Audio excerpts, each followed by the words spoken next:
ఈరోజు దేవుడు మూడో భాగానికి వస్తున్నాం మనం.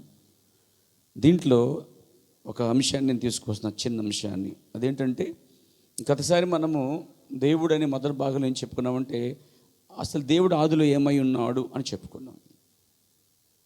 తర్వాత దేవుడు అనగా అర్థం ఏమిటి అని చెప్పుకున్నాం.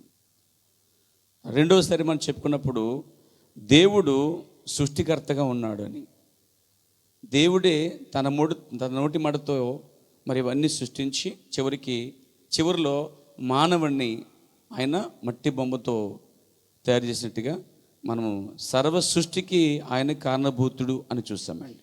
దేవునికి స్తోత్రం కలుగాక. ఈరోజు అసలు సృష్టికర్త ఎవరు అనేది కూడా మనం చూడాలి. దేవుడు అనే భాగంలో సృష్టికర్త ఎవరు అసలే చూసాం. యెహోవాయే ఈ భూమిని ఆకాశముని నేను ఒక్కడను మాత్రమే దీని అంతటిని సృష్టించానని దేవుడు స్వయంగా చెప్తా ఉన్నాడు. దేవునికి స్తుతి కలుగాక. నేను పాత నిబంధనలో యెహోవా కోసం చెప్పుకుంటూ వస్తున్నానండి. మీరు గమనించినట్లయితే, యెహోవా తప్ప ఇంకో దేవుడు లేడని, యెహోవా తప్ప ఇంకో రక్షకుడు లేడని, యెహోవా తప్ప ఇంకో ఆశ్రయదుర్గం లేదని, యెహోవాయే పూర్వకాలం నుండి వారిని అందరిని నడిపించుచున్నాడని, యెహోవాయే పూర్వీకులతో మాట్లాడుకుంటూ వస్తున్నాడని, యెహోవాయే ఒక మాట పలుకుగా, అంటే వెలుగు కలుగును, లెట్ దేర్ బి లైట్ అన్న పలుకుగా గొప్ప వెలుగు వచ్చిందని, లేక ఈ స్ఫోటమి కలిగిందని, ఆ ముక్కలన్నీ ఏకమైతే రాష్ట్రాలుగా, దేశాలుగా, భూమి ఈ విధంగా తయారు చేయబడిందని మనం చూస్తున్నాం. కాబట్టి యెహోవా గొప్ప సృష్టికర్త అయి ఉన్నాడు. Praise the lord. యెహోవా దేవుడు ఎలాంటి వాడంటే ఆయన సృష్టికర్తగా ఉన్నాడు అన్నమాట. చూడక వాచ్ ఉందనుకోండి, ఆ వాచ్కి ఒక కర్త ఉంటాడు. కుర్చీ ఉందనుకోండి, దానికి కర్త ఉంటాడు. మనం వాడే మొబైల్, మనం వాడే లేకపోతే ఏ వస్తువైనా తయారు చేయడానికి అంటూ ఒక కర్త ఉంటాడండి. అలాగే ఈ సమస్తాన్ని కూడా తయారు చేసిన వాడు, సృష్టించిన వాడు ఒకడంటూ ఉన్నాడండి. అయితే ఈరోజు సృష్టించిన వాడు నేను అని ఏ దేవుడైనా వస్తే బైబిల్ ఏం చెప్పింది తెలుసా అండి? ఎవరన్నా ఉంటే నాకు సమదేవుడు గలవాడే ఉంటే తీసుకురండి అంటున్నాడండి. నాకు ముందు లేడు, నాకు వెనక లేడు, నేను యెహోవాను, నేను తప్ప ఇంకో దేవుడు లేడని చాలా స్పష్టంగా బైబిల్ చెప్తుందండి. కాబట్టి దేవుడు ఒక్కడ మాత్రమే ఈ భూమిని ఆకాశాన్ని సృష్టించగలిగాడు. ఈరోజు ఏదో బ్రహ్మ విష్ణు మహేశ్వరని మనం పర్యాపదాలు పలుకుతున్నాము, కానీ వాస్తవాన్ని చెప్పాలంటే సృష్టించిన వాడు ఒక్కడ మాత్రమే. అది ఈరోజు చాలామంది హిందువులేమో మా దేవుడని, ముస్లిమ్స్ ఏమో మా దేవుడని, ఇతరులేమో మా దేవుడని ఇలా చెప్పుకొస్తున్నారు. కానీ అసలు ఈ భూమిని సమస్తాన్ని సృష్టించిన వాడు ఒక్కడ మాత్రమే. అంటే సృష్టికర్త ఒక్కడే ఉన్నాడు. అనేక మంది సృష్టికర్తలు లేరు, ఇద్దరు ముగ్గురు లేరు, నలుగురు ఐదుగురు లేరు. సృష్టికర్త అనేవాడు ఒక్కడ మాత్రమే. అందుకే బైబిల్ ప్రారంభంలో దేవుడు సృజించెను అని రాయబడింది. ఆ దేవుడు వాక్య రూపంలో ఉన్నాడని చెప్పబడింది. కాబట్టి ఒక్క దేవుడే సృష్టికర్తగా ఉన్నాడండి. సాధారణ మనం చూస్తున్నాం, యెహోవా తప్ప ఇంకో దేవుడు లేడు, యెహోవా తప్ప ఇంకో రక్షకుడు లేడు, యెహోవా తప్ప ఇంకో దేవుడే లేడన్నప్పుడు బైబిల్ చాలా స్పష్టంగా చెప్తోంది. మొదటి సమూయేలు గ్రంథము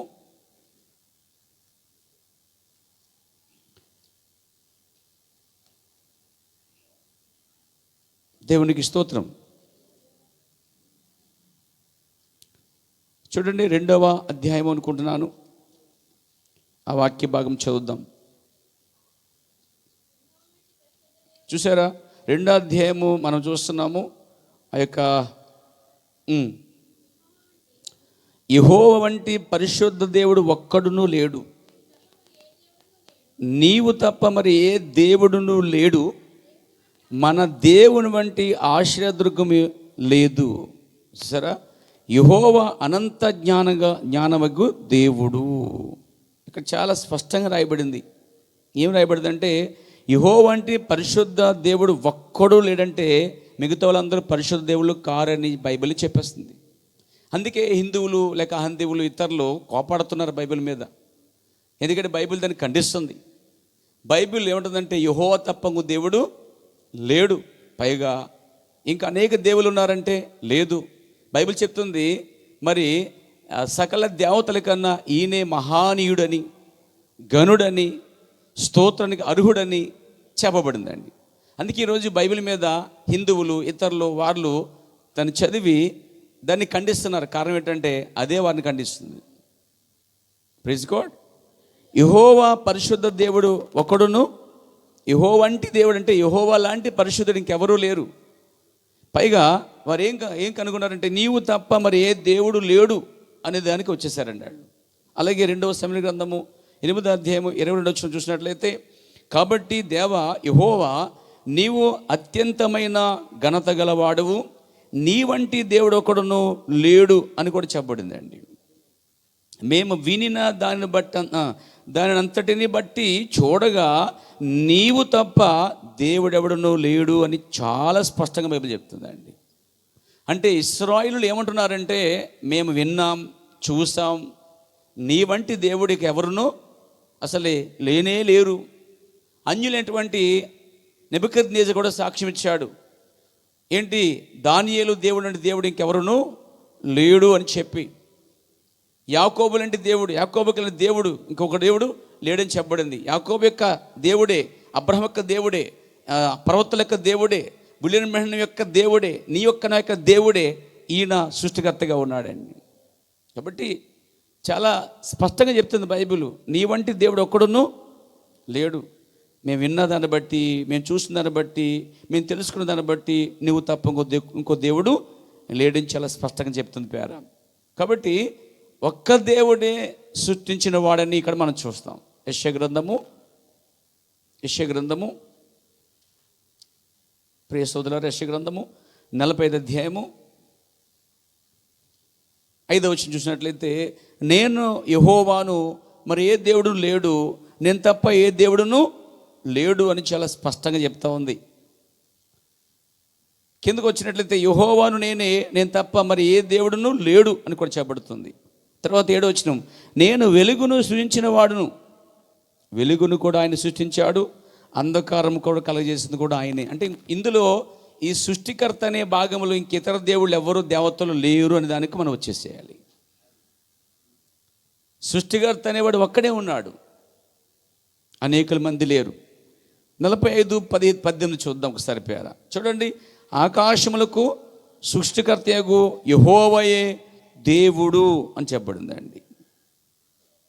అంటే ఈ ఆకాశాన్ని, ఈ భూమిని, తల్లి గర్భములో నిన్ను నన్ను, సమస్త జీవరాశులను, జలచరాశులను, సమస్తటువంటి కార్యాలని, కంటికి కనబడనివి, కంటికి కనబడే వాటిని అన్నిటిని కూడా, దృశ్యమైనవి అదృశ్యమైనవి కూడా ఒక్క దేవుడే సృష్టించాడని చాలా స్పష్టంగా చెప్తా ఉన్నారు. ఎందుకంటే చాలామంది ఏంటంటే మా దేవుడు సృష్టించాడు అంటారు, కొంతమంది మా దేవుడే కలిగి చేశాడంటారు.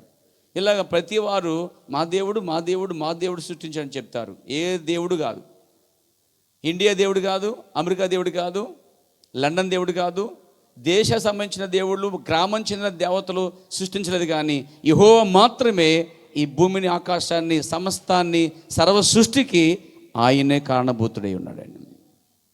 కాబట్టి చాలా స్పష్టంగా చెప్పబడిందండి సృష్టికర్త ఒక్కడేనని. హల్లెలూయా. ఇవన్నీ రాబోయే దినాలు ఇంకా స్పష్టంగా మనం చూడబోతున్నాం. కానీ ఒక్కొక్కటి క్రమంగా, మరి చక్కగా క్రమంగా ఒక్కొక్క దాన్ని పేర్చుకుంటూనే వస్తున్నాను. దేవుడు మనకు సాయం చేయను గాక. గతసారి మనం చూసాం, సృష్టికర్త సమస్తం అంటే ఆయన లేకుండా ఏది చేయబడలేదు, ఆయన ద్వారాను ఆయన బట్టి సృష్టి చేయబడిందని చాలా స్పష్టంగా చెప్పబడతా ఉంది. దేవునికి స్తుతి కలుగాక. దాంతో పోల్చుకున్నట్లయితే ఈ సృష్టికర్త ఎవరు అని ఇంకా కొంచెం ధ్యానిస్తుంటే యెహోవాగానే కనపడుచున్నాడు, యెహోవాగానే మనకు అర్థమవుతుంది. కానీ ఇంకో కోణంలో చూస్తే, దాన్ని మెల్లిగా అధ్యయనం చేస్తే గ్రంథం ఏం సాక్ష్యమిస్తుందో చూద్దాం. మొదటి చూడండి, కొత్త నిబంధన గ్రంథంలోంచి కొలస్సీయులకు రాసిన పత్రిక 183వ పేజీ, కొత్త నిబంధన గ్రంథము, కొలస్సీయులకు రాసిన పత్రిక 1వ అధ్యాయము 15వ వచనం చదువుకుందాం. ఆయన అదృశ్య దేవుని స్వరూపువై సర్వ సృష్టికి ఆది సంభూతుడై ఉన్నాడు అని ఉంది వచనంలో. ఆయనని పౌలు గారు ఎవరి కోసం ఆడుతున్నాడు? యెహోవా కోసం ఆడుతున్నాడా, అయితే యేసుక్రీస్తు కోసం ఆడుతున్నాడు అనేది పై వచనం చదువుకొస్తే మనకు అర్థమవుతుంది. పై వచనం చూడండి 13 నుంచి. దేవునికి స్తోత్రం కలుగును గాక. ఏం చెప్పుకొస్తాడు ఆయన? చూడండి 13లో, ఆయన మనలను అంధకార సంబంధమైన అధికారములో నుండి విడుదల చేసి తాను ప్రేమించిన తన కుమారుని యొక్క రాజ్య నివాసులుగా చేసెను. ఆ కుమారుని యందు మనకు విమోచనము అనగా పాప క్షమాపణ కలుగుచుంది. అంటే కుమారుని యందే ప్రతి పాపికి పాప క్షమాపణ కలిగి ఉన్నది. దేవుడు ఒక్కడే పరిశుద్ధుడు, అందరూ పాపులే. దేవుని యొక్క రక్తము ద్వారానే ఒక పాపి పరిశుద్ధపరచబడుతున్నాడు. అనగా పాప క్షమాపణ యేసుక్రీస్తు అనే కుమారుని ద్వారానే విమోచన మరియు పాప క్షమాపణ రెండూ దాచబడ్డాయి. అలాగే యేసుక్రీస్తు ద్వారానే మరి రక్తము ద్వారా పాప క్షమాపణ, ఆయన పొందిన దెబ్బల ద్వారా స్వస్థత. మరి ఇక్కడ విమోచన ఉంది, పాప క్షమాపణ ఉంది. తన కుమారుని యందు, అనగా గొప్ప దేవుడు కుమారుని కలుగ చేయటం అనేది గొప్ప కార్యం అది. కాబట్టి ఈ రాజుల విషయాలు మనకు వస్తాయి. అయితే ఇక్కడ ఏంటంటే ఆ కుమారుని కొంచెం చెప్తున్నప్పుడు 15 వచనం, ఎవరి కోసమైతే పౌలు గారు మాట్లాడుతున్నాడో ఆయన గురించి చెప్తున్నప్పుడు, ఆయన అదృశ్య దేవుని స్వరూపి, అనగా యేసుక్రీస్తునే పౌలు అన్నాడు. యేసుక్రీస్తు ఎవరనుకున్నారు? కనబడని, అదృశ్య అనగా కనబడని వాడు. ఈ అదృశ్య దేవుని స్వరూపే ఈ యొక్క క్రీస్తు అని చెప్తున్నాడండి. మనం యేసుక్రీస్తుని చూస్తున్నప్పుడు ఆ స్వరూపం ఎవరిదంటే యెహోవాది అని చెప్తున్నాడు. చెప్పాలంటే మీకు అర్థమైంది. ఇప్పుడు యేసుక్రీస్తుని చూపిస్తున్నాడు, ఆయన అదృశ్య దేవుని స్వరూపి. దేవుడు అదృశ్యుడిగా ఉన్నాడు. వాస్తవమే, బైబిల్ చెప్తుంది యెహోవా అగోచరుడు, అంటే కనబడడు. యెహోవా అదృశ్యుడు, చూడలేరు, చూస్తే బ్రతకలేరు. ఏదైతే స్వరూపం ఉందో కనబడిన స్వరూపము, ఆ అదృశ్య దేవుని స్వరూపయే యేసుక్రీస్తు. అర్థమైందండి? 14 వచనం, ఏలనగా ఆకాశమందువనియు భూమి మీద ఉన్నవియు దృశ్యమైనవి అంటే కనబడేవి, అదృశ్యమైనవి అని కనబడనివి, అవి సింహాసనమైనను ప్రభుత్వములైనను ప్రధానులైనను అధికారులైనను సర్వమును ఆయన యందు సృజింపబడిను. యేసుక్రీస్తుని సృష్టికర్తగా పౌలు గారు చెప్తా ఉన్నాడు. ఇక్కడ బైబిల్ ద్వారా మనం చూసేది యేసుక్రీస్తునే అదృశ్య యెహోవా దేవుని స్వరూపం అంటున్నాడు, లేక అదృశ్య దేవుని స్వరూపి అంటున్నాడు. ఈ అదృశ్య స్వరూపి అనబడుతున్న యేసు ఎవరంటే అదృశ్య దేవుని స్వరూపి, సర్వ సృష్టికి ఆది సంభూతుడు. యోహాను సువార్త 1-3 వచనములో, ఆయన లేకుండా ఏమీ కలిగి ఉన్నది ఏది ఆయన లేకుండా కలిగి ఉన్నది. ఎవరు లేకుండా? క్రీస్తు లేకుండా, యేసు లేకుండా. అనగా యేసుక్రీస్తుని యోహానైనా, యేసుక్రీస్తుని పౌలైనా, యేసుక్రీస్తుని విలియమైనా, యేసుక్రీస్తుని మార్టిన్, వీళ్ళందరూ కూడా యేసుక్రీస్తుని సృష్టికర్తగానే చూశారు. హల్లెలూయా, దేవుని నామమున మహిమ కలుగాక. ఇంకేమన్నాడు ఆయన? ఎవరు కొంచెం చెప్పుకొస్తాడైనా? ఆయన అదృశ్య దేవుని స్వరూపం అని చెప్పుకొస్తూ, ఉన్నవి లేనివి ఏమైతే ఉన్నాయో అవన్నీ కూడా ఆయన లేకుండా లేవు అని చెప్పుకొస్తూ, సర్వము ఆయన యందు సృజించబడి చెప్పుకొస్తూ, సర్వమును ఆయన ద్వారాను ఆయన బట్టి సృజించబడెను, ఆయన ద్వారాను ఆయన బట్టే సమస్తము సృజించబడెను, ఆయన అన్నిటికంటే ముందుగా ఉన్నవాడు, ఆయనే సమస్తమునకు ఆధారభూతుడు, సంఘమును శరీరమునకు ఆయనే శిరస్సు, ఆయన అన్నిటిలో ప్రాముఖ్యము కలిగి నిమిత్తము ఆయన ఆది అయి ఉండి మృతుల్లోని లేచుటలో ఆది సంభూతుడు ఆయన. ఎవరికో అని చెప్తున్నాడు పౌలు గారు?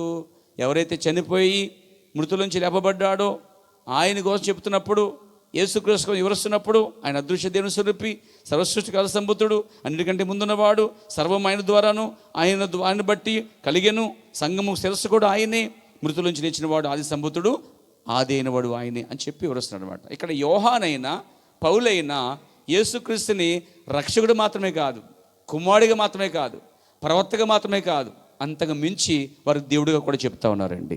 దేవునికి మహిమ కలుగాక. కాబట్టి ఇక్కడ మనం చూస్తున్నాం దేవుడు సృష్టికర్తగా ఉన్నాడు. చూడండి, మీరు గమనిస్తే ఆయన ఏ నేలమట్టితో నరుని చేశాడో అదే నేలమట్టితో యేసు ప్రభు శిలో ఉన్నటువంటి ప్రాంతంలో గుడ్డివానికి ఆ కళ్ళ మీద పోసాడండి. ఏది బురద పోసాడు, బురద రాశాడు ఉమ్ము తీసి. ఏంటి అర్థం? పాత్ర మీద యెహోవా దేవుడును నేనేనని చెప్పి తన క్రియల ద్వారా రుజువు చేస్తున్నాడు అండి. పాత నిబంధనలో యెహోవా గుడ్డివారు కనులు తెరవజేయును అనే ప్రవచనం ఉంది. కొత్త నిబంధనలో యేసుక్రీస్తు వారు గుడ్డివాడిని కనులు తెరిచినట్టుగా వాక్యం ఉంది. కాబట్టి బైబిల్ చాలా స్పష్టంగా చెప్తుంది, సృష్టికర్త ఒక్కడే, ఆయన మాత్రమే భూమిని, ఆయన మాత్రమే సమస్తాన్ని సృష్టించాడు, ఆయన తప్ప ఇంకొక దేవుడు లేడని పాత నిబంధన ఎంత గట్టిగా చెప్తుందో కొత్త నిబంధన కూడా అంతే గట్టిగా అనేక పర్యాలు చెప్తా ఉంది. దేవునికి స్తోత్రం కలిగాక. ఇవన్నీ రాను దినాలు మనం చూస్తాం.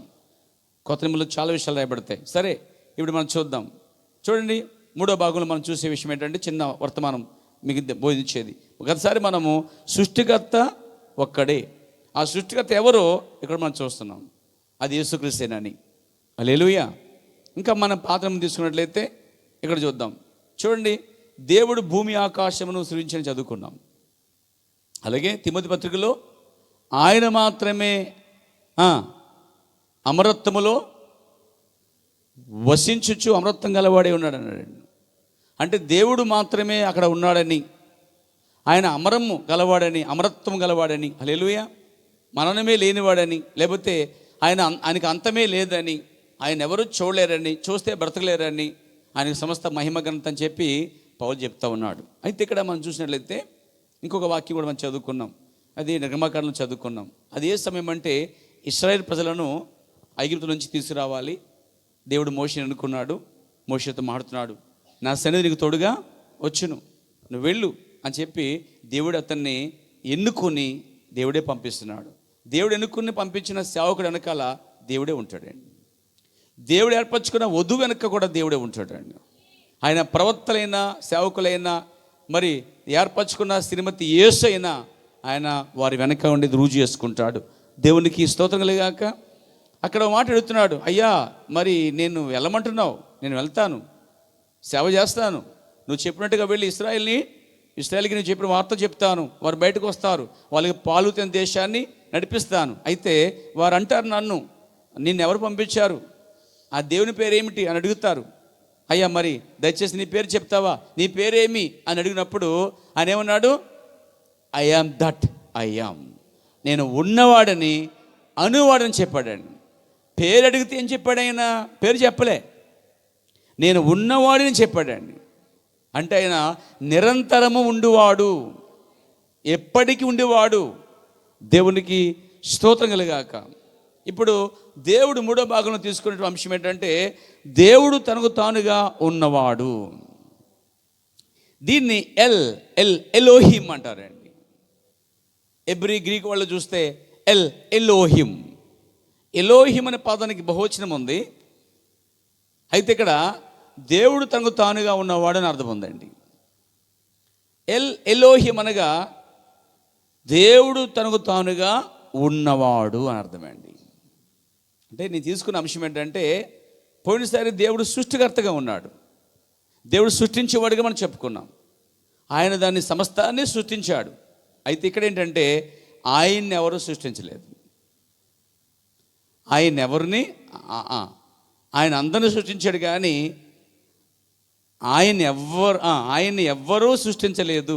ఎలోహిం అనగా తనకు తానుగానే ఉన్నాడు తప్ప ఒకరి చేత ఆయన చేయబడలేదు, ఒకరి చేత సృజించబడలేదు, ఒకరి చేత ఆయన అలంకరించబడలేదు. ఆయన తనకు తానుగా ఉన్నవాడు.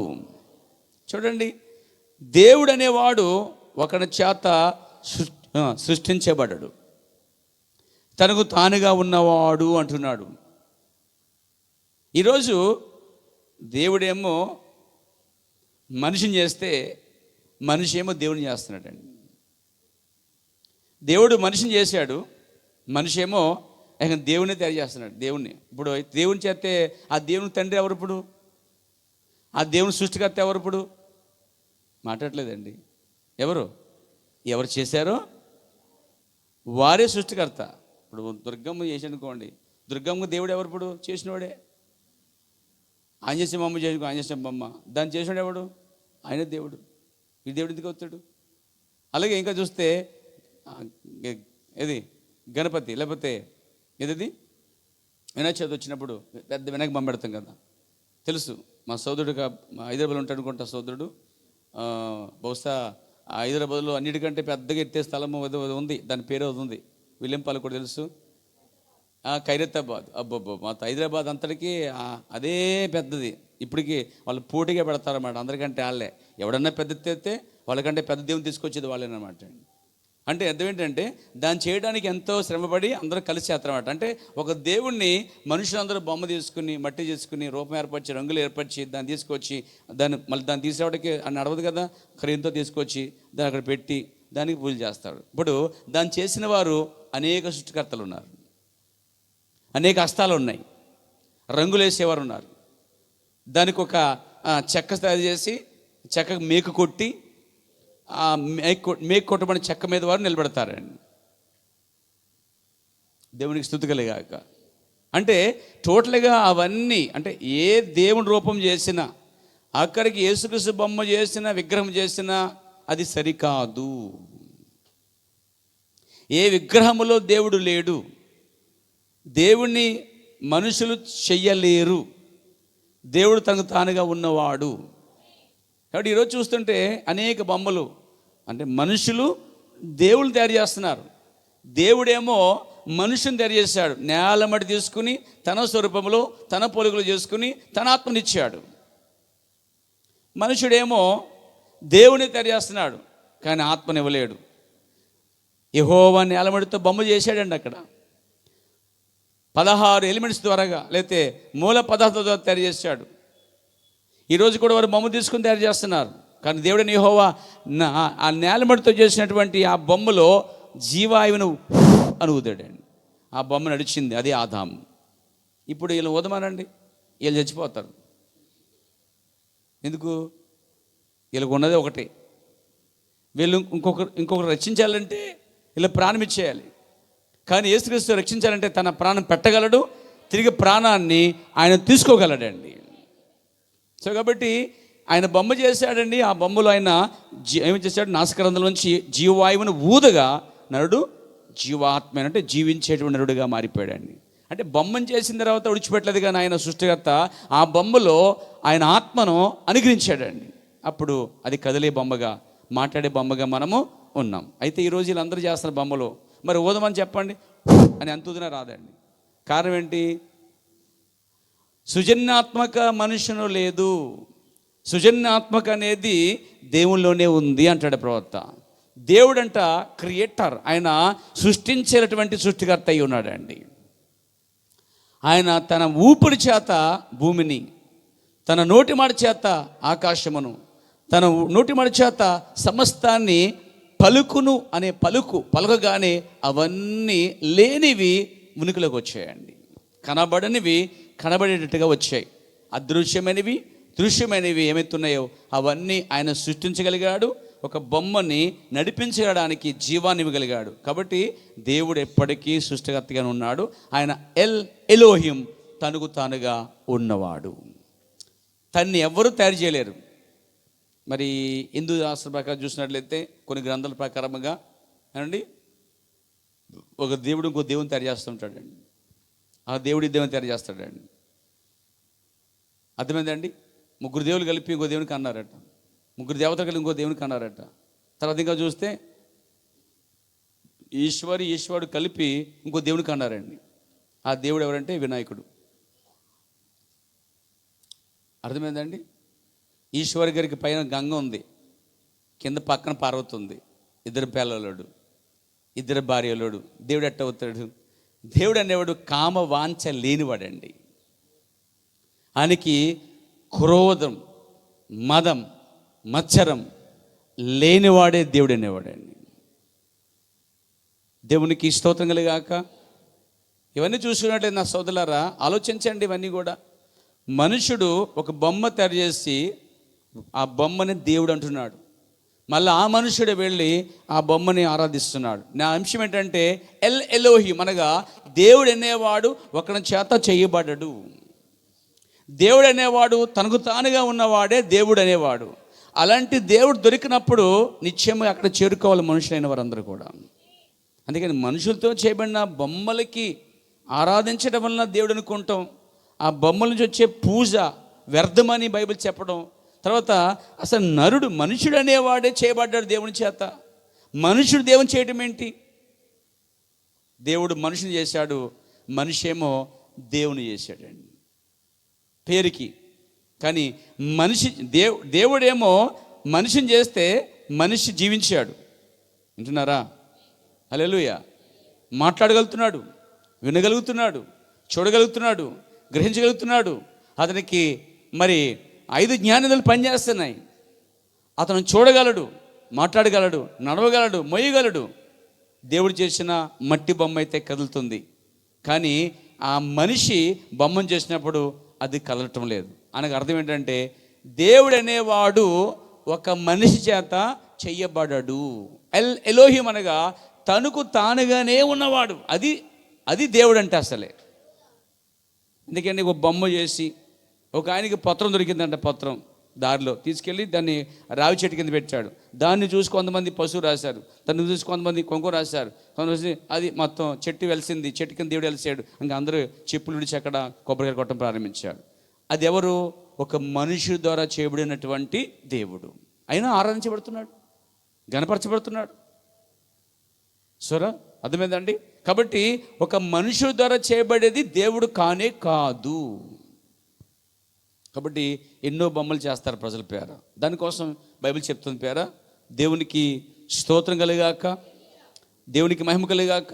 ఒక వాక్యం మీతో చెప్పాల, మీకు తెలియజేయబడుతున్న పేరు రోమపత్రిక 1వ అధ్యాయము, రోమీయులకు రాసిన పత్రిక 1వ అధ్యాయము. మనుషులు ఏం చేశారు చూడండి. దేవుడు మనుషులు చేస్తే మనుషులు ఏం చేశారు ఇక్కడ బైబిల్ చెప్తా ఉంది. రోమీయులకు రాసిన పత్రిక 1వ అధ్యాయము మరి 21 నుంచి మనం, లేకపోతే 20 నుంచి చదువుదాం. 20 నుండి చూడండి. ఆయన అదృశ్య లక్షణములు అనగా ఆయన నిత్య శక్తియు దేవత్వమును జగతుత్పత్తి మొదలుకొని సృష్టింపబడిన వస్తువులను ఆలోచించడం వలన తేటబడుచున్నవి గనుక. ఏమంటున్నాడు పౌలు గారు?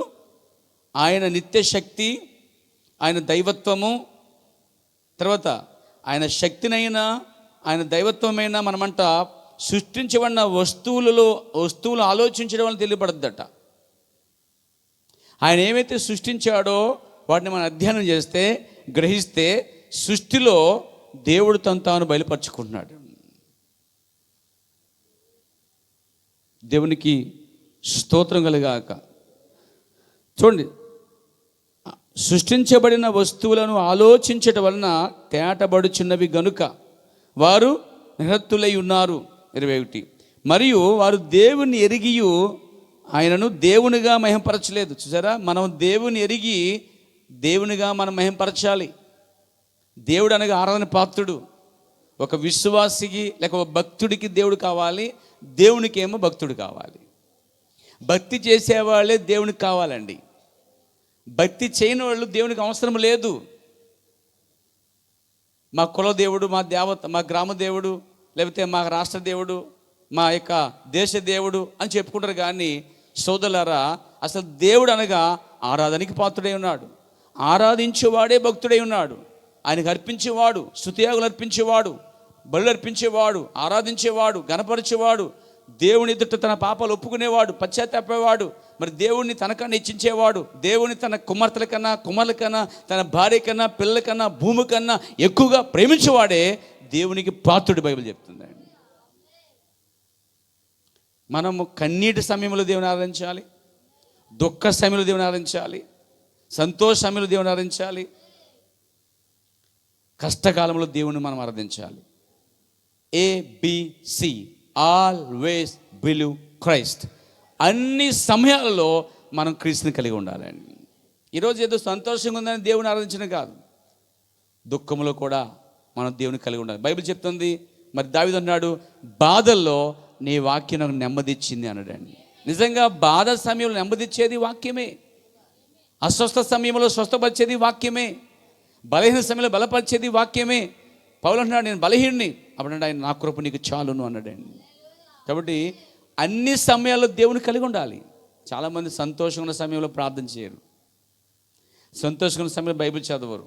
నేను అంటున్నాను, సంతోషంగా ఉన్నా, సంతోషంగా లేకపోయినా, డబ్బులున్నా లేకపోయినా, ఆరోగ్యం ఉన్నా లేకపోయినా, జీవిస్తున్నా మరణిస్తున్నా దేవుణ్ణే కలిగి ఉండాలి. బైబిల్ చెప్తుంది, మనం బ్రతికినా ప్రభువారమే, మనం చనిపోయినా ప్రభువారమే. మనం తిన్నా తినకపోయినా మనం ప్రభువారమని బైబిల్ చెప్తుంది పేర. కాబట్టి ఇక్కడ బైబిల్ చెప్తుంది, మనం చూసినట్లయితే ఆ దేవుడు సృష్టికర్తగా ఉన్నాడు. అయితే ఈ సృష్టిని గనక మనం బాగా అధ్యయనం చేస్తే ఈ సృష్టిలోనే ఈ సృష్టి దేవుని మహింపరుస్తుందండి. ఈ సృష్టి దేవుని చూపిస్తుంది. సూర్యుడు దేవుని ప్రకటిస్తున్నాడు, చంద్రుడు దేవుని చూపిస్తున్నాడు, మన నక్షత్రములు దేవుని చూపిస్తున్నాయి. భూమి, సృష్టి, జీవులు యావత్తు కూడా ఆయన మహింపరుస్తూ ఉన్నాయి. దేవునికి మహిమ కలుగునుగాక. అయితే ఈ సృష్టి అంతరం చేసిన సృష్టికర్తని వారు మర్చిపోయారట అండి. చూడండి, బైబిల్ చెప్తుంది, దేవుని ఎరిగియు ఆయనను దేవునిగా మహిమపరచలేదు. దేవుడు ఆరాధన పాత్రున్నప్పుడు మనం ఆరాధన చేయాలి. దేవుడు స్తుతికి పాత్రున్నప్పుడు మనం పాడి స్తుతించాలి. దేవుడు కీర్తనీయుడు, దేవుడు సంగీతం ప్రేమించేవాడు.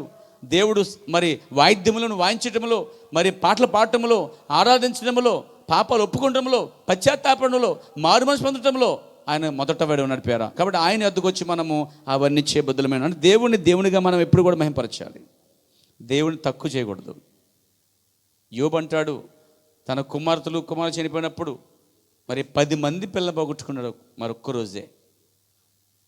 యోబు అంటాడు, యెహోవా ఇచ్చును, యెహోవా తీసుకున్నాను.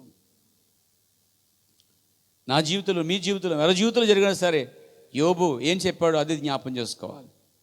ఆయనే ఇచ్చాడు, ఆయనే తీసుకున్నాడు, ఆయన నామానికి మహిమ కలుగునుగాక అన్నాడు. అంత మాత్రం కాదు, నేను దిగమ్మడికి వచ్చాను, మళ్ళీ దిగమ్మడికి వెళ్ళిపోతున్నాను అన్నాడు ఆయన. కాబట్టి అన్నీ ఆలోచిస్తే మరి దేవుడు మనకు కుమారులు ఇచ్చినా మరి దేవుని మహింపరచాలి మనం. చూడండి, విలియమ్ బ్రాన్హమ్ తన భార్య పోయింది, తర్వాత తన కుమార్తె చనిపోయింది, అయినా అతను దేవుని విడిచిపెట్టలేదు. ఈరోజు నీ జీవితం, నా జీవితంలో ఏం జరిగినా సరే మనం దేవుని మాత్రము విడిచిపెట్టకూడదని అవి ఎంతో కఠినంగా మనం ప్రోత్సహిస్తున్నాయి. దేవునికి స్తుతి కలుగాక. ఈరోజు దేవుని ఎరిగి కూడా దేవుని మహింపరచడంటే మనుషులు చెల్లారిపోయారు, దిగజారిపోయారు. ఒకప్పుడు భక్తిలో ఉండి వాక్యం చదువుతూ గంటల కొలితే ప్రార్థన చేస్తూ గంటల కొలితే దేవుని వాక్యం వినేవారు. ఇప్పుడు అరగంట వాక్యం వెళ్ళిపోతున్నారు, అరగంట ప్రార్థన చేయలేకపోతున్నారు, అరగంట వాక్యము చదవలేకపోతున్నారు, బైబిల్ చదవలేకపోతున్నారు, బైబిల్ చదవలేకపోతున్నారు, ప్రార్థన చేయలేకపోతున్నారు, వినలేకపోతున్నారు ప్రియారా. ఎందుకంటే ప్రజలు చల్లారిపోయారండి. అందుకే ఏ గడిని ప్రభు వస్తే తెలియదు కాబట్టి మీరు మెలుకోవాలి, నిద్ర మెలుకోవాలి. ఎందుకంటే ప్రభు వచ్చే వేళ అయింది అంటాడు. దేవునికి స్తుతి కలుగాక. సృష్టికర్త సమస్తానం చేస్తే సృష్టిలో ఉన్న మనం అందరమంట ఆయన మర్చిపోయామంటాడు. దేవునిగా మహింపరచలేదు. తర్వాత కృతజ్ఞతాస్తుతులు చెల్లించటం లేదు. అంటే దేవుని మహింపరచాలి. ఏమండి, ఒక మాట చెప్పాలి, నేను ఎందుకు మహింపరచాలి దేవుణ్ణి అని అడగవచ్చు మనుషుడు. అసలు నువ్వు బ్రతుకున్నందుకు. దావీదు అంటాడు, సజీవులే కదా నిన్ను మహింపరచెదురు, సమాధి నుండి వారు లేచి మహింపరచరు కదా ప్రభువా అంటున్నాడు. మనం బ్రతుకున్నందుకు దేవుని స్తుతించాలి. ఈ ఊపిరి అయింది, ఈ ప్రాణమైంది, ఈ ఆత్మ అయింది, ఈ గాలి అయినది, ఈ సమస్తం అయింది. అసలే భూమి కూడా అయింది. నీకు ఇచ్చే ఆరోగ్యం అయింది, నీకు ఇచ్చే రాబడి అయింది, నీకు ఇచ్చే సమస్తము కూడా యెహోవా దయ వలనే నీకు ఇచ్చాడు దేవుడు. నువ్వేం కలిగి ఉన్నావు ఇప్పుడు, అది ఆత్మ సంబంధమైన శరీర సంబంధమైన యెహోవా దయ వలనే నువ్వు కలిగి ఉన్నావని. అందుకు దేవుని మహింపరచాలి. దేవునికి స్తుతి కలుగాక. దేవుడు ఏదైనా కార్యం చేస్తే 10 మందిలో ఒకడు వచ్చి కృతజ్ఞత చూపించాడండి. కృతజ్ఞత కలిగి ఉండాలి. దేవుని పట్ల, నా పట్ల చేసే చిన్న కార్యమైనా పెద్ద కార్యమైనా దేనికైనా సరే మనము కృతజ్ఞత కలిగి ఉండాలి. ఎవరి పట్ల? దేవుని పట్ల. దేవుని అంట దేవుడిగా మహింపరచలేదంటండి వాడు. తర్వాత కృతజ్ఞతలు చెల్లించలేదట. ఇంకా తమ వాదమయందు విడుదలయ్యిరి. వాదిస్తూ ఉంటారు జనం, వాదిస్తూ ఉంటారు. వాదన గెలవచ్చు, కానీ వాదనలో ఏముందంటే వ్యర్థమైన జీవితం ఉంది. ఈరోజు దేవుని కోసం వాదన జరుగుతూ ఉన్నాయి, టిబిట్లు అవి జరుగుతూ ఉన్నాయి. నేను అంటున్నాను, దేవుని కోసం వాదించుకుని అని కనుక్కోక్కర్లేదు.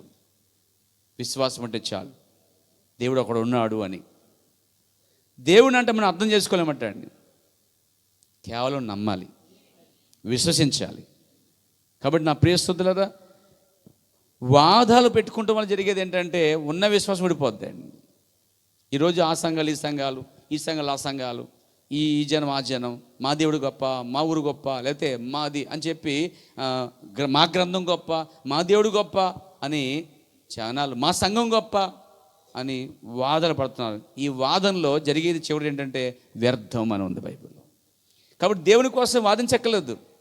అబ్రహాము దేవుడిని అబ్రహాము వింటున్నారా? అబ్రహాము దేవుడు పిలిచినప్పుడు అబ్రహాం అంటే దేవుని వాదించలేదు, ఏ రోజు వాదించలే. అబ్రహాము విగ్రహాలు విడిచిపెట్టి జీవంగల దేవుని వెంబడించాడండి. వెంబడించినప్పుడు ఏనాడు యెహోవాని మారు ప్రశ్న అడగలేదండి అతడు. దేవుని వెంబడించేవారు దేవుని ప్రశ్నించే హక్కు కూడా లేదు మనకి. ఆయన పరమ కుమారుడై ఉన్నాడు. ఆయన ఇష్టం కొన్ని ఘనతకు, కొన్ని ఘనహీనతకు, కొన్ని పాత్రలను చేసుకుంటాడు. కాబట్టి ఆయనకే మహిమ కలుగును గాక. కాబట్టి దేవుని గురించి కానీ, గ్రంథాల గురించి కానీ వాదించుకోవద్దు. స్వస్థత గురించి కూడా వాదించుకోవద్దు. ఇవన్నీ నమ్మటపైన ఆధారపడి ఉన్నాయి. హల్లెలూయా. తర్వాత ఏం జరిగిందట? వారు అక్షయుడగు దేవుని మహిమను క్షయమగు మనుషుల యొక్కయు, అంటే ఏంటి? దేవుడు ఎవరు? ఇప్పుడు అక్షయుడు. అక్షయుడైన దేవుడినట మనుషు రూపంలో మార్చేశారండి. ఒక బొమ్మ చేసి లేక మనుషుల్నే దేవుని చేశారండి. ఇంకా చెప్పాడు అక్కడ, పక్షులక్కయు, చతుష్పద జంతువులక్కయు, చతుష్పద అనగా 4 కాళ్ళు గల జంతువులు, పురుగులక్కయు ప్రతిమ స్వరూపముగా మార్చిరి అన్నాడండి. అంటే ఎలోహిమిని, నిజ దేవుణ్ణి వారు ఏం చేశారట? కొంతమంది మనుషుల్నే దేవుడు చేశారండి. మీకు తెలుసా, కొన్ని రాష్ట్రాల్లో మనుషులే దేవుళ్ళండి. నేను చాలా చెప్తాను, దిగంబర్ అంటే వాడు బట్టలే, వాడు దేవుడట. ఇంకా చెప్పంటే బాబాలు దేవుళ్ళు, వాళ్ళు మనుషులే. చూడండి, లైంగికం ద్వారా పుట్టిన ఏ మనుషుడు దేవుడు కాడు. మరి యేసుక్రీస్తు లైంగిక లేకుండా జన్మించిన వాడు. మిగతా అందరూ కూడా లైంగిక ద్వారా, సెక్స్ ద్వారా జన్మించిన వారే, సంపర్కం ద్వారా జన్మించిన వారే, మురుకు ద్వారా జన్మించిన వారే. ఆయన ఒక్కడే ఆ మురుకు జోలు లేకుండా జన్మించిన వాడు, అది దేవుడు మాత్రమే ఉన్నాడండి. కాబట్టి నా ప్రియ ప్రశస్తమైన సోదరులారా, అలాంటి పరిశుద్ధ దేవుణ్ణి, అలాంటి ఉన్నతమైన దేవుణ్ణి, అక్షయగల దేవుణ్ణి ప్రజలు ఎలా మార్చారట? మనుషులు దేవుని చేశారండి. మనిషిని దేవుడు చేయటం అనేది సరికాదు. అలాగే మనిషి ఒక నిజ దేవుణ్ణి పక్ష రూపంలో చేయటం తప్పు. చూడండి, కొంతమందికి నెమలి దేవుడు, సింహం దేవుడు, పులి దేవుడు, పాము దేవుడే, కప్ప కూడా దేవుడేనా ఏమో నాకు తెలియదు. కావచ్చు, భవిష్యత్తులో ఫ్యూచర్లో మేబీ కావచ్చు, మేబీ. అలాగే ఇంకా ముక్కు మొహం లేడు కూడా దేవుడే, పత్రం దేవుడు, రాయి దేవుడు, చెట్టు దేవుడు, అవండి చెప్పులు దేవుడే. అంటే ఇక టోటల్గా అంతే అన్ని దేవుళ్ళే. అయితే ఎవరంటే ఈయన అక్షయుడగు దేవుడు. దేవునికి స్తుతులు గాక. క్షయత లేనివాడు, అక్షయగల దేవుడు ఈయన. ఎలోహిం, తనకు తానుగా ఉన్నవాడు. ఈ ఉన్నవాడిని తీసుకొచ్చి వాళ్ళు మనుషులు తయారు చేస్తారు. ఈ మనుషులు ఎలా పుట్టారట? తనకు తానుగా పుట్టారా? లేదే, తల్లిదండ్రుల జన్మించిన వారు వీళ్ళు. నేనైనా మీరైనా ఒక తల్లి తన ద్వారా లైంగికతో జన్మించిన వారు కాబట్టి వీళ్ళు దేవుళ్ళు కారు. ఏ మనుషుడు భూమి మీద దేవుడు కాడు. రెండోది, పక్షులు చేశారు దేవుడి కింద. ఎగిరే పక్షుల్ని దేవుడిగా చేశారు. అమ్మ చెప్తున్నాను, క్రైస్తవులకి పావురం దేవుడు కాదు. పరిశుద్ధాత్మ గుణానికి గుర్తు మాత్రమే పావురం అండి. పావురము దేవుడు కాదు, పక్షుల దేవుడు కాదు, గొర్రెపిల్ల దేవుడు కాదు, సింహం దేవుడు కాదు. కానీ ఆయన గుణ లక్షణాలను చూపిస్తుంది అంతే. దేవుడు అనగా ఎలోహిమై ఉన్నాడు, అనగా తనకు తానుగా ఉన్నవాడై ఉన్నాడు. అలాంటి దేవుణ్ణి మనుషులుగా చేశారు. మనుషులను దేవుని చేశారు, పక్షులను దేవుని చేశారు. తర్వాత 4 కాళ్ళు కలిగిన జంతువులు కూడా దేవుని చేసేసారండి. ఆవు దేవుడు, ఇంకా పంది దేవుడు. 4 కాళ్ళు దేనికి ఉన్నాయో వాళ్ళు కూడా దేవుళ్ళే. అసలు దేవుడికి 2 కాళ్ళే ఉన్నాయి. బైబిల్ చెప్తుంది ఏంటి? తన పొలకు చెప్పున తన రూపంలో స్వరూపంలో చేసుకున్నాడు. ఆయనకి ఎన్ని కాళ్ళు ఉన్నాయి? 2 కళ్ళే ఉన్నాయి, 3 కళ్ళు లేవు. ఆయనకి ఎన్ని చేతులు ఉన్నాయి? 2 చేతులు ఉన్నాయి. ఆయనకి ఎన్ని కాళ్ళు ఉన్నాయి? 2 కాళ్ళే ఉన్నాయి. కానీ వీళ్ళు మనుషులు 4 కాళ్ళు కలిగిన ఆవుని, నందిని దేవుడిగా చేసేసారండి. దేవుని వాహనాలుగా మార్చేశారు. ఆఖరికి ఎలక కూడా దేవుడే. ఎలక మీద ఈయన కూర్చుంటే చచ్చిపోద్ది కదండి అది. అసలు ఇంకెంత జ్ఞానం ఉందా? అది ఎంత ఉంది? ఆయన అంత ఉన్నాడు. గజపతి. కనీసం ఊహించడానికైనా ఆలోచించాలి కదండి. ఎలక మోసుకెళ్ళిపోయిందంట ఆయన అక్కడికి, దాని మీద కూర్చున్నాడంట ఆయన. పోనీ గుర్రం అంటే అనుకోవచ్చు ఓ లెక్క, ఒంటైడు అనుకోవచ్చు లెక్క. ఆఖరి నెమలు కూడా మోసిపోయిందంట, చచ్చిపోతుంది. పులిస్ ఇవ్వమంటే పర్లేదు, ఓ మాదిరి బతుకొచ్చు అనుకోవచ్చు. కనీసం ఎలా ఉంది మనుషులు అంటోళ్ళంటే దేన్నైనా నమ్మేస్తారు, బైబిల్ తప్ప, నిజ దేవుని తప్ప, నిజ వర్తమానం తప్ప, నిజ బాప్తిజం తప్ప, నిజ అపోస్తల బోధ తప్ప మిగతా అన్నీ నమ్మేస్తారండి. నేనంటాను అన్నీ పక్కన పెట్టి నిజమైనది ఒకటే ఉంటుంది, అక్కడ రావాలండి. అన్ని మార్గాలు పరలోకం చేర్చవు, అన్ని బోధలు సరికాదు, అన్ని సహవాసాలు సరిగ్గా వాక్యానుసారంగా లేవు, అందరూ దేవుని చేత పిలబడిన సేవకులు కారు. ఇవన్నీ ఖచ్చితంగా గమనించాలి. మార్గం నిలిచూడి ఏది మేలైన మార్గం అందులో ప్రవేశించుడి. మనుషులు ఏం చేశాడట? నిజ దేవుణ్ణి, అక్షగల దేవుణ్ణి, ఎలోహిం అని తనకు తానుగా ఉన్నవాడిని మనుషులక్కయు, పక్షులక్కయు, తర్వాత చతుర్చబద్ధ జంతువులక్కయు, మరియు చివరికి పురుగుల కింద మార్చేశారంటే. పురుగులు. సో ఆయన దేవుడు పురుగు కాదు, పురుగుల దేవుడు రాడు. అర్థం ఉన్నారా? జంతువుల దేవుడు, 4 కాళ్ళు కలిగిన జంతువుల దేవుడు లేడు, రాడు. పక్షుల దేవుడు కాదు, మనుషుల దేవుడు కాదు. చాలా స్పష్టంగా చెప్తుంది దేవుడు ఒక్కడే అని. 25 చూడండి. అట్టివారు దేవుని సత్యమును అసత్యమునకు మార్చిరి. దేవుని సత్యం ఏంటి? ఎలోహిం, దేవుడు తనకు తానుగా ఉన్నవాడిని మనుషులక్కయు, జంతువులక్కయు, పురుగులక్కయు, చతుష్పద జంతువులక్కయు, మరియు వారు పక్షులక్కయు రూపంగా మార్చేశారండి. బైబిల్ దాన్ని ఖండిస్తూ ఉంది. ఏమన్నాడు అక్కడ చూడండి. అట్టివారు దేవుని సత్యమును అసత్యమునకు మార్చిరి, సృష్టికర్తకు ప్రతిగా స్పష్టమును పూజించిరి, యుగ వరకు ఆయన స్తోత్రార్హుడై ఉన్నాడు, ఆమెన్ అంటున్నాడు అండి. కాబట్టి మన అంశం ఏంటంటే ఎలోహిం అనగా తనకు తానుగా ఉన్నవాడు. అంటే దేవుణ్ణి ఏ మనుషుడు చెయ్యలేదు. ఆయన అమరత్వం గలవాడే, ఆ గొప్ప మహిమలో వసించుచు ఎవరో శ్రమింపరాని తేజస్సులోనే ఉన్నాడండి. ఆయన తన్ని ఎవ్వరూ చేయలేదండి. ఈరోజు మనుషులను దేవుడు చేస్తున్నారు, మనుషులు జంతువుల్ని, పురుగుల్ని, పక్షుల్ని దేవుళ్ళుగా చేస్తున్నారు. మనిషి ఒక బొమ్మ చేసి దేవుడు అని చెప్తున్నారు. అయితే బైబిల్ ఏం చెప్తుంది? యెషయా గ్రంథం. దేవునికి మహిమ కలుగును గాక.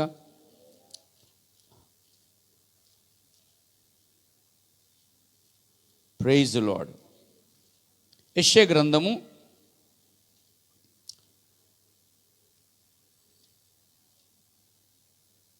42 అధ్యాయము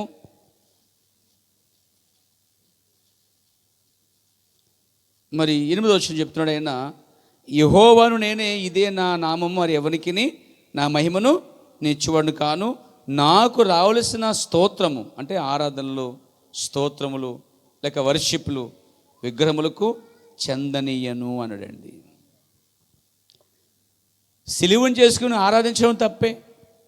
యేసుక్రీస్తు బొమ్మని చెక్క రూపంలో, బంగారు రూపంలో, లేకపోతే సిమెంట్ రూపంలో, రాయి రూపంలో చెక్క చేసిన ఆ బొమ్మల్ని పూజించడం అనేది బైబిల్ ఒప్పుకుంటలేదండి. ఏ విగ్రహారాధన సరికాదు. ఆఖరికి సిలువను ఆరాధించడం కూడా తప్పే.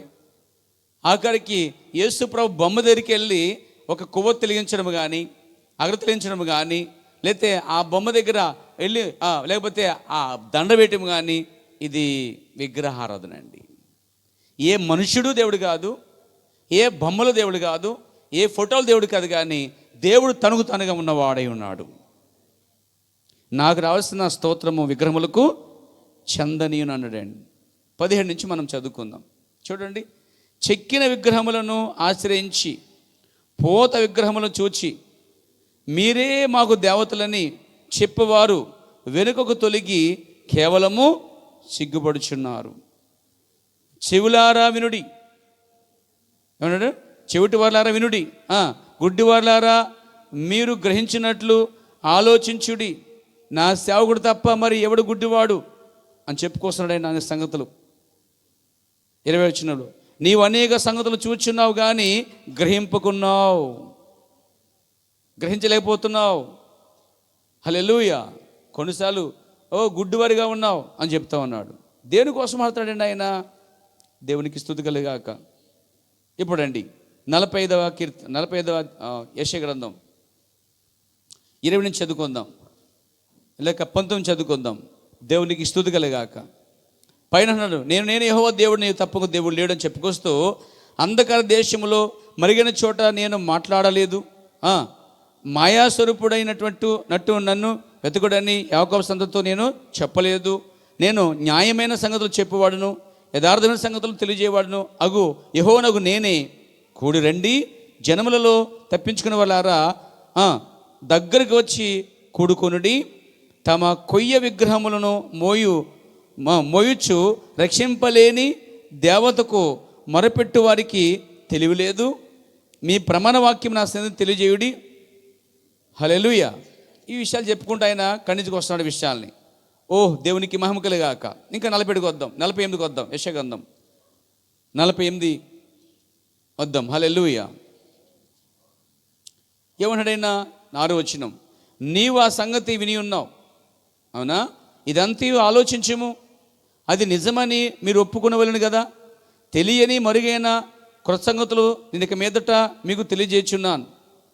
అవి పూర్వకాలమున సృష్టించబడినవి కావు, అవి ఇప్పుడు జరుగుచున్నవే. అవి నాకు తెలిసే ఉన్నవి. నీవు చెప్పుకున్నట్లు ఈ దినమందు నీవు వాటిని విని ఉండలేదు అని ఆ విషయాలు చెప్పుకుంటూ వస్తున్నాడు ఆయన. ఏమని చెప్పుకొస్తున్నాడు? అవి నీకు వినబడనే లేదు, నీకు తెలియబడనే లేదు, పూర్వము నుండి నీ చెవిని వినబడలేదు. ఇవన్నీ చెప్పుకొస్తూ అయినా నువ్వు తిరుగుబాటు చేస్తున్నావు, ఇలా చేస్తున్నావు అని చెప్పుకొస్తూ ఖండించుకొస్తున్నాడు. అంటే ఒక మానవుడి కోసం మాట్లాడుతున్నాడు. దేవునికి మహిమ కలుగాక. ఎందుకంటే ఆయన ఆ తల్లి గర్భం పుట్టించేవాడు నేనే అంటున్నాడు. అంటే ఇవన్నీ చేసింది నేను చెప్పుకొస్తున్నప్పుడు ఆయన మాట ఏంటంటే ఇక్కడ మోగ విగ్రహాల కోసం ఆయన చెప్తున్నాడు. దేవునికి స్తుతి కలుగాక, దేవునికి మహిమ కలుగాక. ఏం చెప్తున్నాడండి ఆయన? యెషయా గ్రంథం నాతో పాటు రండి.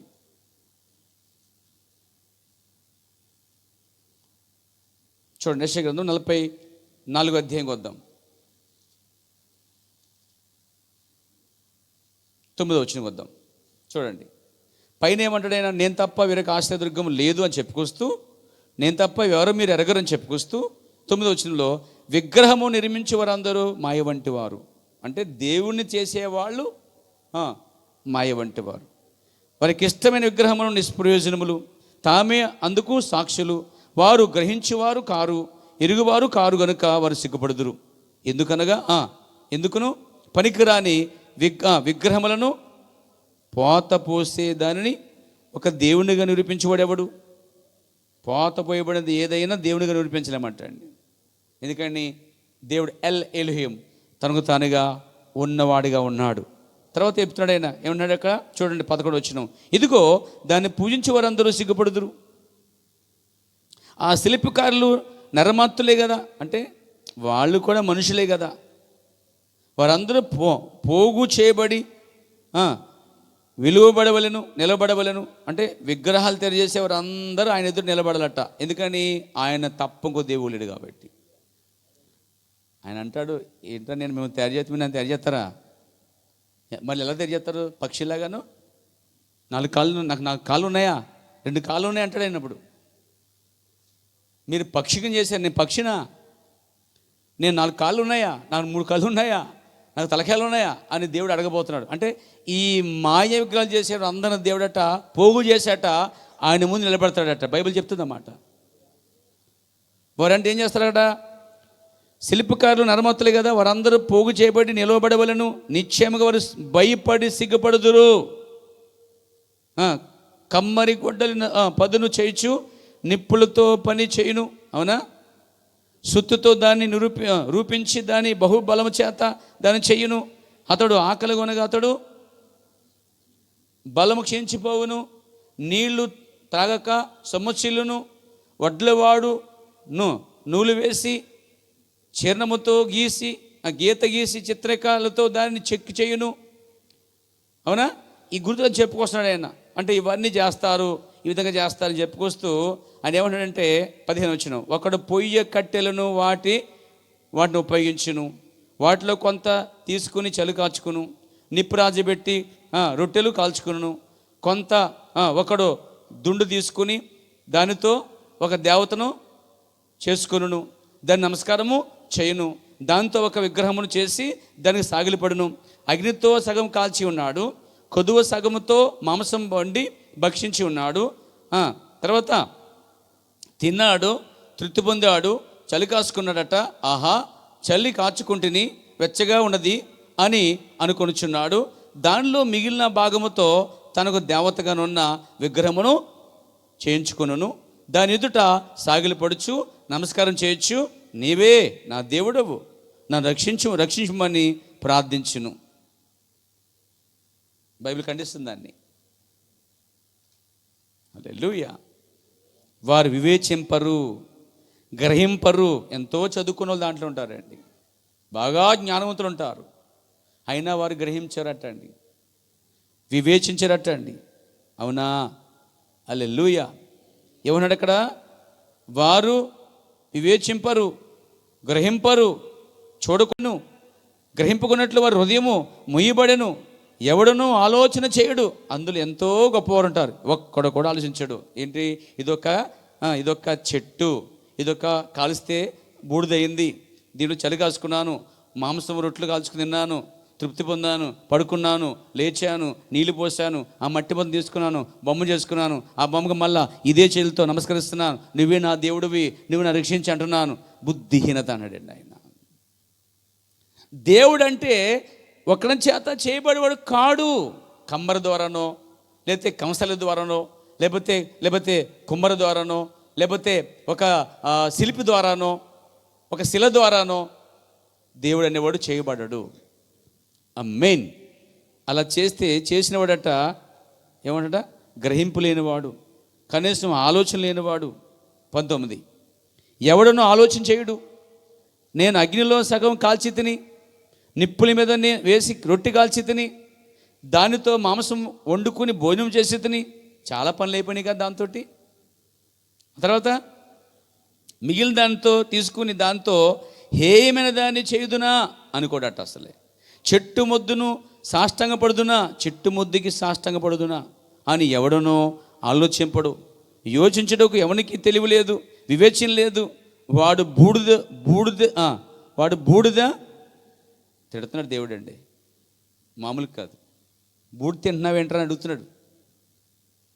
బుద్ధి ఉండాలి అసలే. ఎవరికి? మీకు కదండి, మీరు జీవంగా దేవుని కలిగి ఉన్నారు. మరి మీరు పని చేస్తే మీకు వర్తిస్తుంది. మీరు ఇంట్లో బొమ్మ చేసుకుని యేసు బాబా నువ్వే దేవుడివి, నువ్వు రక్షకుడివి అనొద్దు. ఆయన అదృశ్య దేవుని స్వరూపై ఉన్నాడు. ఆయన మన మధ్యలో ఉన్నాడు, ఆత్మరూపంలో ఉన్నాడు.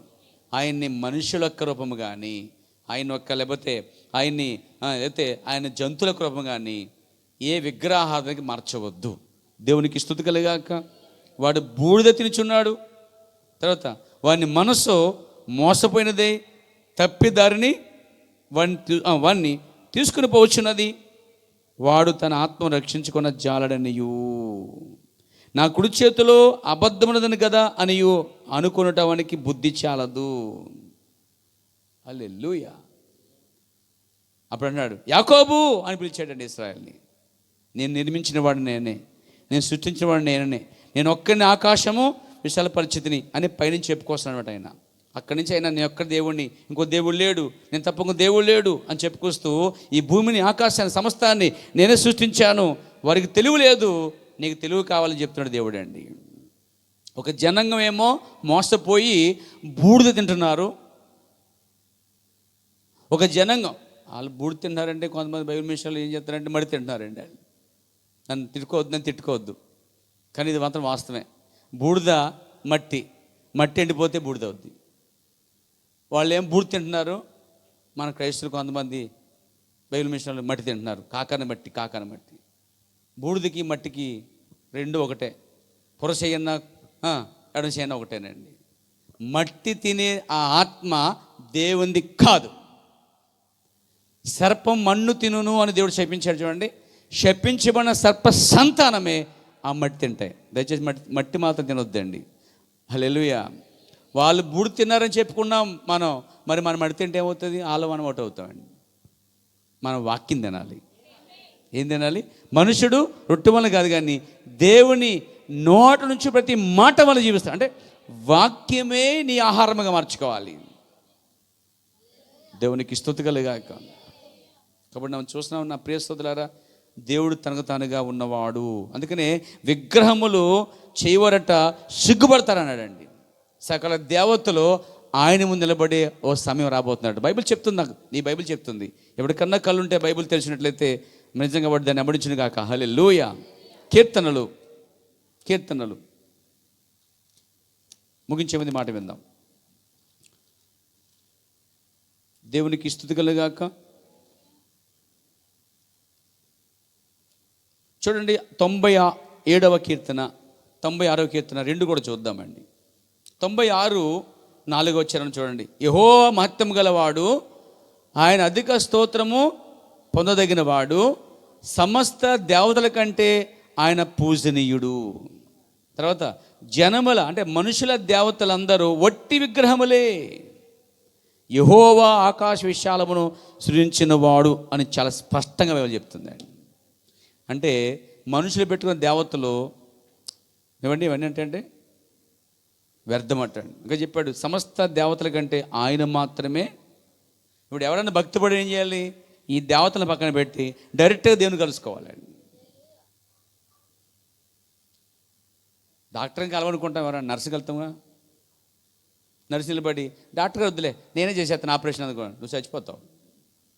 ఎందుకంటే అక్కడెక్కడో కత్తిరెడ్డి మర్చిపోయారంట ఒక ఆవిడికి, తర్వాత తీశారు. ఎప్పుడు సోదరులు వింటున్నారా? మనం పేషెంట్ అయితే వెనకెళ్తాం, అంతే మధ్యలోకి వచ్చి ఆ నర్సమ్మ వచ్చి నేను చేసేస్తాను, నీకు కోసేస్తాను, కత్తిని కొడతానుదా అందనుకోండి, ఎలా ఉంటుంది? ఇది నేను చంపేద్ది. అప్పుడు ఏం చేస్తాం?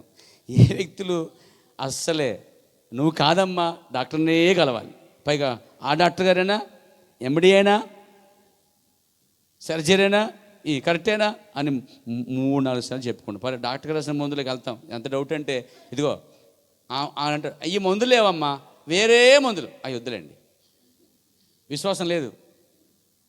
అమ్మ అయ్యే మందులు కానీ వేరేమ్మా వేరే బ్రాండ్ వద్దండి, నాకు ఆయన రాసిందే ఏంటి.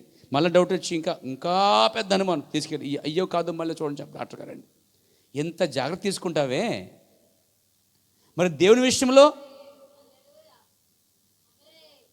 ఒక సీర కొంటకు పోయినప్పుడు మొత్తం పైన అన్నీ దింపించేసి మొత్తానికి నచ్చలేదు వెళ్ళిపోతావు. ఒక కొండ కొంటగలుగుతావు, ఈ వంకర ఉందండి, జాయింట్ ఉందండి, సిల్లు ఉందండి, అన్నీ పరిశోధన చేసి డబ్బులు మళ్ళీ 4 సార్లు లెక్కెట్టిస్తావే. అసత్యమైనవి నశించిపోతున్న వాటికి అంత పరిశోధన ఉంటే నిత్య జీవంగా దేవుని కోసం ఎంత పరిశోధన ఉండాలి. ఈరోజు ప్రతి క్రైస్తవుడు, ప్రతి మనిషి అన్వేషుడిగా మారాలండి, సత్య అన్వేషుడిగా మారాలి. దేవునికి స్తోత్రం కలుగాక. కాబట్టి ఇప్పుడు నర్సుని కావడానికి ఇష్టపడం కదా, మాట్లాడేంటండి. అలాగే దేవతను ఇష్టపడతాం. మనం ఇప్పుడు దేవతలను దాటి దేవత కంటే గనుడైన దేవుని కలుసుకుంటాం. బుద్ధి జ్ఞానం ఉన్న ఏ వ్యక్తి అయినా సరే ఉన్నతమైన కలుసుకోవడానికి ఇష్టపడతామండి. హల్లెలూయా. నిజమే కదా, మన దేవుడు సకల దేవతల కంటే పూజనీయుడట. పూజలు అందుకున్న ఈ దేవతలన్నిటి పక్కన పెట్టి పూజారుడు ఆయన చెప్పి ఆయనకే మనం ఆరాధన చేయాలండి. అయితే ఈ దెయ్యం చేసిందంటే కొందరు దేవతలుగాను దేవుళ్ళుగా చేసి దేవునికి కావాల్సిన ఆరాధన అంతా కూడా దెయ్యం దొంగిలించేస్తుందండి ఇక్కడ.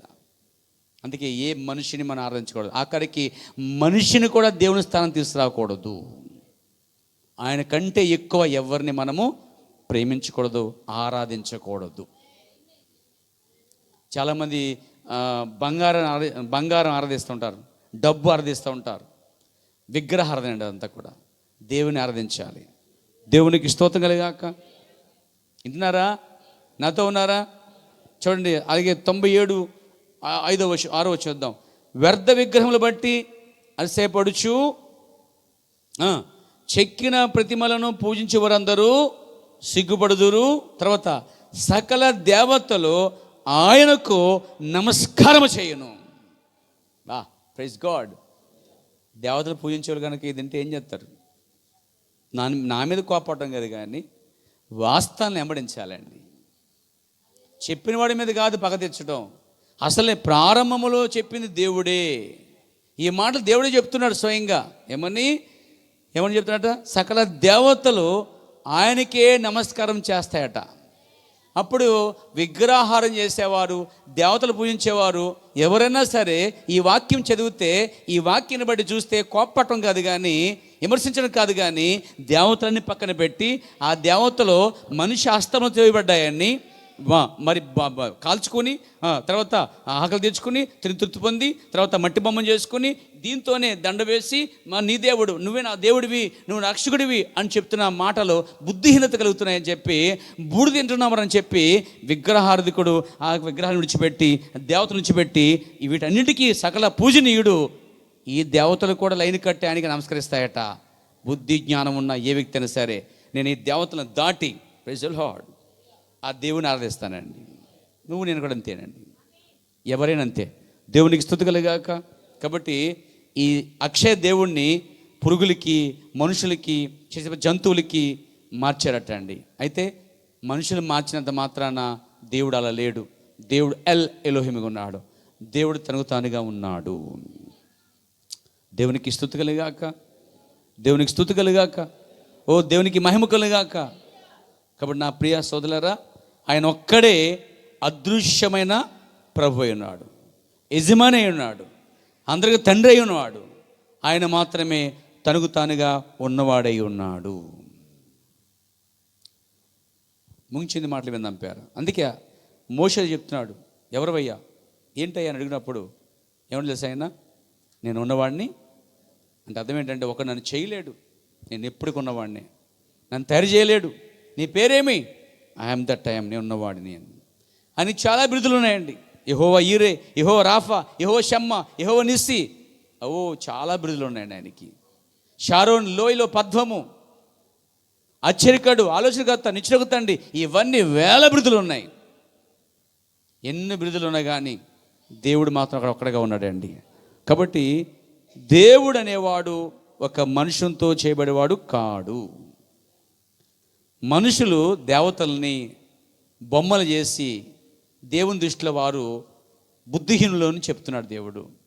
కాబట్టి మనుషులు దేవుని తయారు చేయలేరు. ఒకవేళ తయారు చేసినా వారు దేవుళ్ళు కాదు. నిజానికి వారు మానవులు, పక్షులు, జంతువులు తప్ప దేవుళ్ళు కారు. దేవుడు అనేవాడు ఒకరి చేత సృష్టించబడ్డాడు, నిర్మించబడ్డాడు, ఒకరి చేత తయారు చేయబడ్డాడు. దేవుడు తనకు తానుగా ఉన్నవాడు. దేవుడు మనం దీవించునుగాక.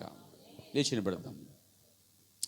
ప్రేమ నమ్మగల ప్రియ పరమ తండ్రి, పరిశుద్ధుడైన దేవా, ఈ ఉదయకాలంలో దేవుడు అనే అంశంలో సబ్ టైటిల్గా ప్రభువా ఎల్ ఎలోహిముగా, అనగా దేవుడు అనేవాడు తనకు తానుగా ఉన్నవాడని, ఏ మనుషుడి చేత చేయబడ్డని, ఒకవేళ మనుషుడు వివిధమైన జంతువుల ద్వారా, పక్షుల ద్వారా, మనుషుల ద్వారా దేవుడిగా చేసిన, దేవుడు దేవుడిగానే ఉన్నాడని, దేవుడు అవన్నీ కాదని, దేవుడిని ఎవరు చేయలేరని, దేవుడిని ఎవరు సృష్టించలేరని, దేవుడే మనుషుని సృష్టించాడు, సర్వ సృష్టిని చేశాడని, దేవుడు అనగా తనకు తానుగానే ఉన్నాడని, ఆయన్ని ఎవరు తయారు చేయలేరని ఈ ఉదయకాలం విన్నాం ప్రభువా. అలా అదృశ్య దేవుని స్వరూపుగా ఉండి సమస్తానికి ఆది సంపుతులుగా ఉన్న మా ప్రభువా, సమస్త మహిమకంతా ప్రభా చెల్లించుకుంటూ సకల దేవతలకు పూజనీయుడు అనియు, సకల దేవతలకు నమస్కరించుదురనియు ఎరిగిన వారమే నిన్ను మాత్రమే ఆరాధించేవారుగా, నీవే మా దేవుడుగా, రక్షకుడుగా, రక్షించేవాడుగా, విమోచించేవాడుగా, పరలోక రాజ్యం ఇచ్చేవాడుగా నమ్ముచు యేసుక్రీస్తు నామమున ప్రార్థించి అప్పగించుకుంటున్నాము.